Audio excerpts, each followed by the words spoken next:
vu mon personne. Oui, enfin, n'empêche, on est bien nulle part. Hein, n'empêche que je trouve que ça n'a pas l'air d'un restaurant. Mais évidemment, ce n'est pas un restaurant, c'est la meilleure cave de Saint-Germain-des-Prés. Oh. Garçon! Je boirais bien quelque chose. Ouais, ben, n'empêche que je vous retiens avec votre meilleur cave. Le personnel n'est pas à la hauteur. Garçon! Je pense que si vous avez faim, le mieux, ce serait qu'on s'en aille. Bon. Ben, c'est exactement ce que vous m'avez dit chez moi tout à l'heure. Mais non, chez vous tout à l'heure, c'est moi qui avais faim. Oui, et vous m'avez dit, le mieux, puisque j'ai faim, ce serait qu'on s'en aille. Oui, mais ce n'est pas de ma faute, il n'y a rien à manger chez vous. Oui, mais enfin, nous sommes partis, résultat. Résultat, je n'ai plus faim. C'est un résultat. Sauf que c'est moi qui commence à avoir faim alors qu'il est... Drelin. Bah, pourquoi faites-vous drelin? Mais enfin, c'est vous qui m'avez appris le truc le jour où ma sonnette était en panne. Vous avez fait drelin, même que vous m'avez dit que c'était du Molière. Oh, c'est vrai, drelin. C'est dans le malade malgré lui. Non, c'est dans le médecin imaginaire, je crois, ouais. Mais enfin, tous les malades, ils sont malades malgré eux. Et tous les médecins, c'est des médecins imaginaires. Molière n'aurait pas pu écrire des platitudes pareilles. C'est vrai, vous avez raison. C'est dans le malade imaginaire, drelin. Bon, eh bien moi je fais ding-ding. Parce que d'habitude, pour appeler le garçon, on prend son verre, son couteau, on tape dessus, ça fait ding-ding. Et j'ai pas de couteau, j'ai pas de verre, alors je fais ding-ding toute seule, avec ma bouche. Oui, mais en tout cas, avec ma... Ça ne le fait pas venir, le garçon, parce que depuis 45 minutes qu'on est là... Enfin, moi, ce qui m'étonne, c'est que vous ayez encore faim. Parce que, comme j'ai vu passer tout à l'heure, le lapin aux épinards, ça m'a coupé l'appétit. Oh, mais évidemment, si vous avez pris ça pour du lapin aux épinards, je comprends que ça vous ait coupé l'appétit. C'était l'omelette à la mode du chef. Non. J'ai fort bien reconnu le lapin. Même que c'était un lapin en décomposition.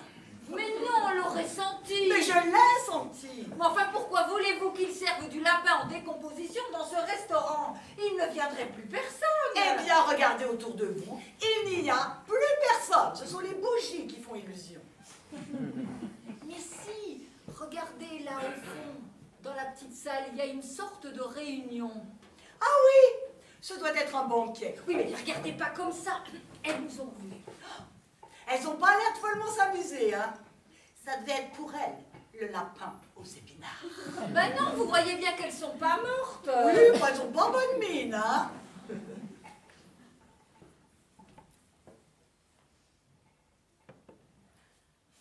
Mais je les connais. Qui sait? Vous les connaissez toutes? Toutes. Mais qui ça peut être? Nous. Vous peut-être, mais moi, ce n'est pas possible. Oui. Eh bien, je les connais toutes les deux. Et vous ne savez pas observer. Regardez un peu la pendule, là, au fond, au-dessus de leur tête, là. Oui, moi je la vois, cette pendule. N'a rien de spécial. Elle n'a rien de spécial. Non, bah essayez un peu de lire l'heure qu'il est sur cette pendule. Oh oui, dites donc, c'est curieux. Elle a été montée à l'envers, cette pendule. Mais vous êtes bête ou quoi? Mais regardez un peu le boutonnage de la blonde. Oui, bah elle a des boutons sur sa robe. Mais c'est pas possible. Mais vous le faites exprès. Mais au lieu de boutonner la droite sur la gauche et là, mais faites un effort, bon sang, et là. Oh, dites donc, elle a boutonné la gauche sur la droite. Oh, bah dites donc, vous êtes vraiment observatrice. Oui, et vous complètement bouché. Mais enfin, pourquoi elle a boutonné sa robe comme ça? C'est insensé. Mais vous êtes complètement. Complètement stupéfaite. Complètement. Maintenant, ça suffit. Arrêtez de dire que je suis complètement quoi d'abord? Mais surveillez-vous, ma vieille, c'est vous qui devenez complètement... Oh, c'est elle qui est complètement... Oh, ça suffit comme ça. Oh, mais j'aurais jamais cru ça de vous. Mais vous feriez non, mieux d'observer tous ces azous. Il y en a la moitié qui pique une espèce de crise et l'autre moitié qui s'arrache les cheveux. Mais c'est pas des azous en douille, c'est une glace. Celle qui s'arrache les cheveux, c'est moi. moi. Et celle qui a l'air d'une andouille, eh ben c'est vous. Oh, c'est nous.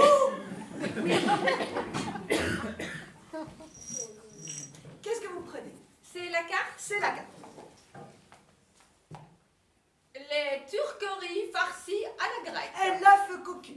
La vieille andouille. La truite de Schubert. Le trou normand. L'escargot venu tout seul sur commande. La banane en gondole. Le laisser glisser de mouton. Le changement de garniture. Le paf du chef. Mais non, le pif du chef. Mais non, le pouf du chef. Non, le pif paf pouf du chef. Le qui n'a pas fait exprès. Le café turc Et la gueule du client. et la table garnie. Eh bien, je prendrais un radis nature, une jardinière jardinée et une garçonnière meublée. Oh non, je ne vous conseille pas la jardinière. Hein. Non, non, non, non, non, on dirait du sable. Ah bon, mais je croyais que c'était une sorte de jardinière. Non, non, non, la jardinière à la cosaque, oui, mais ce n'est pas la saison. J'aurais bien pris l'œuf cuit dans sa poule. Mais je me connais, je dormirai pas de la nuit. Je vais donc terminer par un veau nature.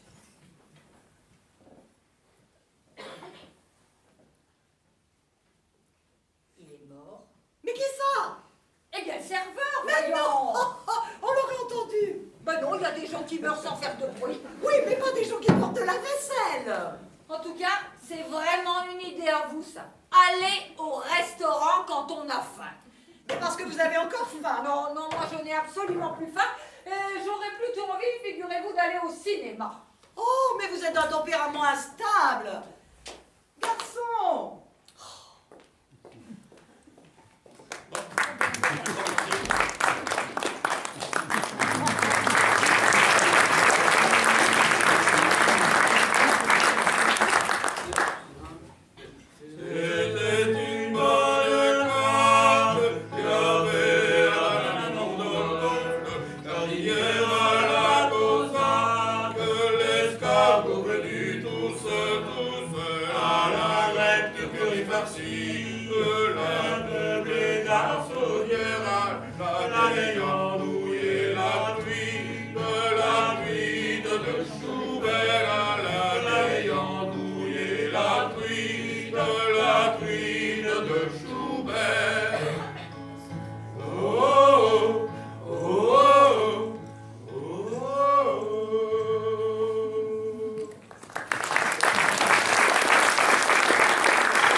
Vous faites du bruit avec vos pieds.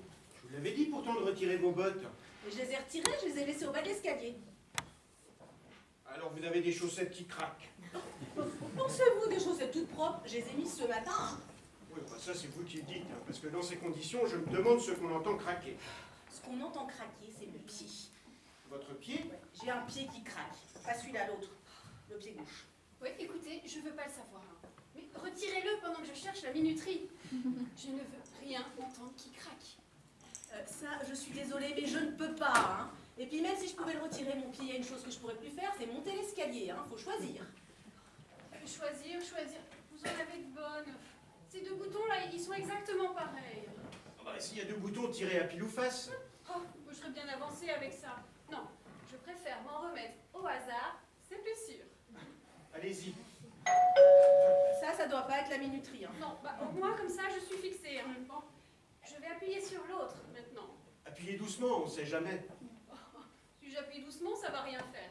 Non, vaut mieux y aller. Franchement, après, on n'y pense plus. Et voilà.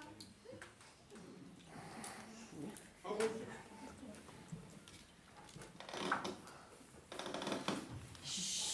Oui, chut. Mais qu'est-ce qu'il a à craquer comme ça, votre pied gauche? Montrez-le-nous, là. Oh bah si ça peut vous faire plaisir, je veux bien vous le montrer. Mais comme ça, vu de l'extérieur, vous ne verrez rien. Ah bon? Non, il a l'air normalement constitué. Hein. Non, ce qu'il faudrait que je vous montre, c'est l'intérieur. Seulement bon... Non, on n'a pas le temps, hein. Vous nous montrerez ça un autre jour. Et vous ne perdez rien, parce que de toute façon, même à l'intérieur, ça se voit pas ce qui craque dans mon pied. Bah, comment ça ne se voit pas? Ah non. Vous savez, je l'ai fait radiographier bien des fois, mon pied gauche. Vous êtes fait radiographier le pied? Ça doit être bien. Ah, ça vaut la peine. Ouais.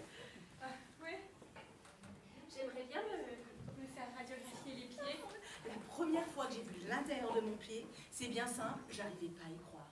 C'est étrange, vous savez, comme spectacle. On est sous le charme. C'est si bien que ça? L'intérieur d'un pied? Oui. Oh, ben, oui et non. C'est beau, oui et non. C'est surtout lointain. Ce qui impressionne, c'est que dans l'appareil, on voit ça comme si on y était. Ah oui, une fois, j'ai vu la lune dans un télescope. Oui, alors, Eh non, ben- c'est un peu la même chose, mais pas tout à fait quand même.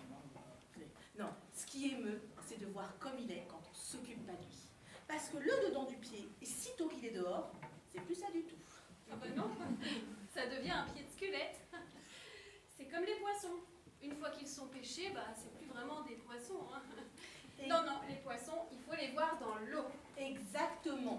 Le dedans du pied, il faut le voir dans son élément, c'est-à-dire dans le pied.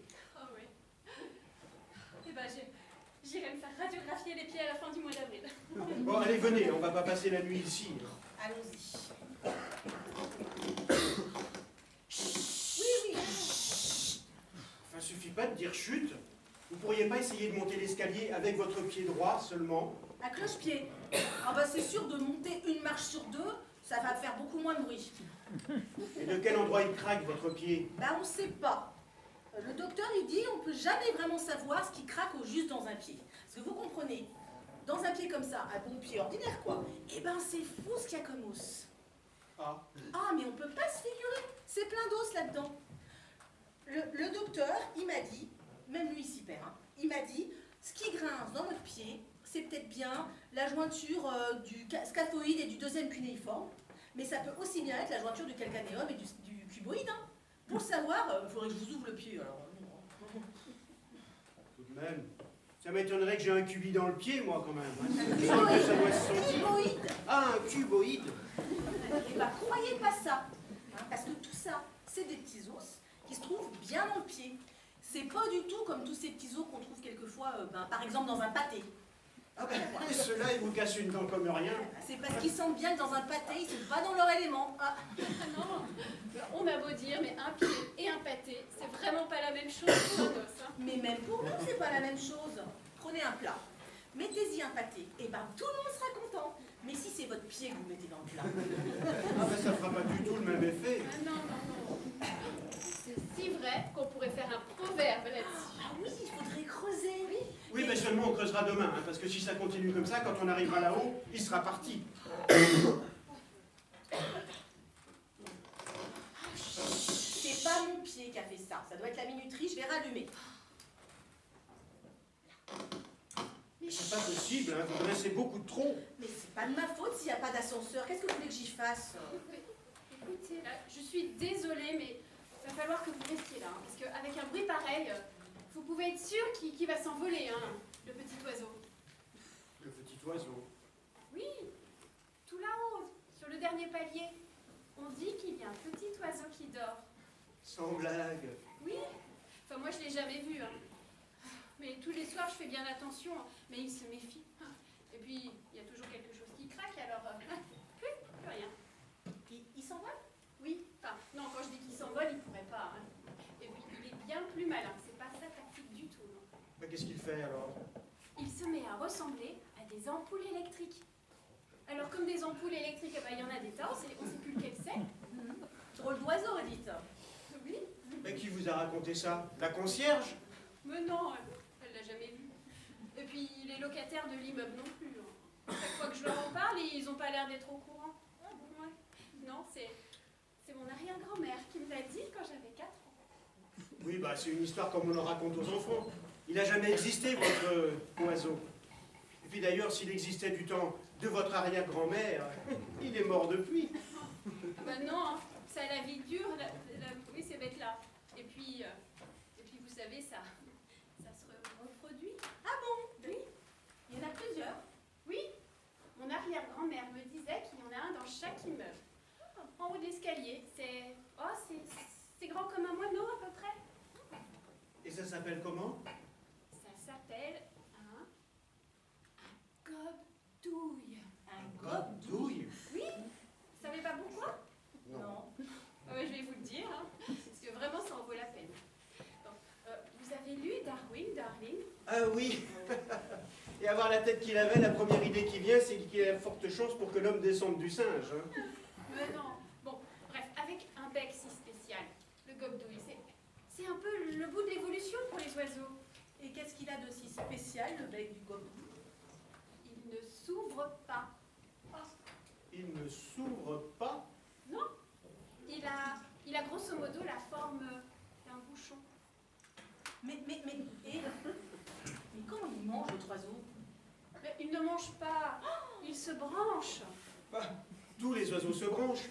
Ils se branchent en particulier pour chanter, mais c'est pas ça qui nourrit. Non, le gobdouille ne chante pas. Ou alors c'est qu'il va mourir. Non, le gobdouille, il va là où c'est nourrissant. Dans les douilles vides. Dans les douilles vides. Oui, là où il manque une ampoule, le gobdouille s'engouffre. Alors, il enfonce son bec cylindrique dans le trou. Et alors là, rien de plus glouton qu'un gobdouille. Il pompe toute l'électricité qu'il y a dedans jusqu'à ce qu'on lui coupe le courant. C'est un parasite? Oui, enfin bon, il pousse le mimétisme jusqu'à émettre une luminosité de 100 watts bien tassée. Et comment distinguez-vous un gobdouille d'une ampoule? Au toucher, darling. Au toucher, on sent les plumes. Et vous avez déjà touché un gobdouille? Oh non, mais j'aimerais bien. Hein.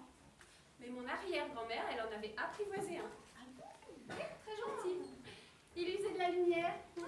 Alors quand il n'avait plus faim, elle lui coupait le courant et il restait là, la tête dans sa douille, au plafond. Il dormait. Et puis un soir, alors qu'il était en train de se gaver, il s'est mis à perdre ses watts. Alors le gobdouille, il a chanté un peu. D'après mon arrière-grand-mère, le chant du gobdouille, c'est